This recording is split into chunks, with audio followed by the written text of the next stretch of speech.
From the time I first saw Ajinkya Rahane bat, from the time I first met Ajinkya Rahane and heard his story, I've been an admirer of Rahane the batsman and Rahane the person. Rahane the person shouldn't enter a discussion of Rahane the batsman, a fair analysis of Rahane the batsman. The two are intertwined.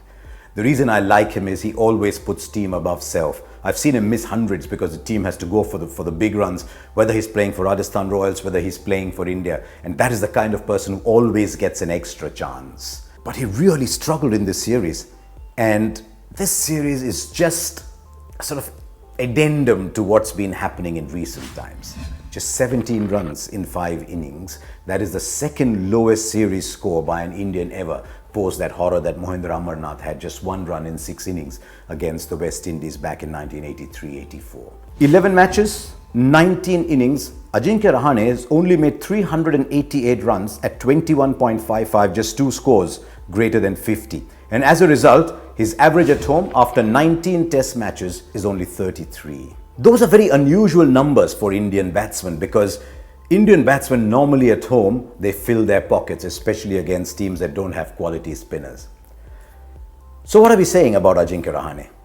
Most batsmen by now would have had a quiet word from the selectors and saying, look, there's people all around India in first-class cricket scoring a lot of runs. Strangely, what normally works against most batsmen is actually going to work in Rahane's favor, because India are now going away. And he's one of those very, very rare batsmen whose away average is significantly above his home average. He's scored some stunning centuries outside of India. And if you make a list of batsmen, home and away averages, then you'll find Rahane is pretty much at the top of that list. A home average of 33 and an away average of 53.44. He's only played 19 home tests versus 24 away tests. In the difficult situations, he scored much more. He's got 6 centuries and 9 half centuries while he's been playing away. There's one other thing in his favor. You look at the pantheon of Indian batsmen. Who scored most runs overseas? More important, whose batting average overseas is the best? And you'll find he's top of a list of outstanding Indian batsmen. Look at outside Asia.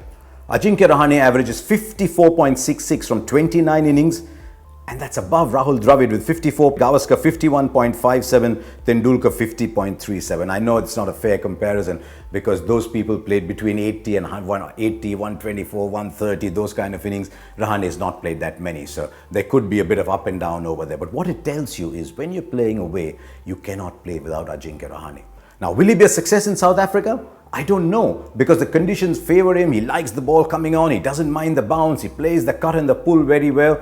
But I don't know what his state of mind will be going in there.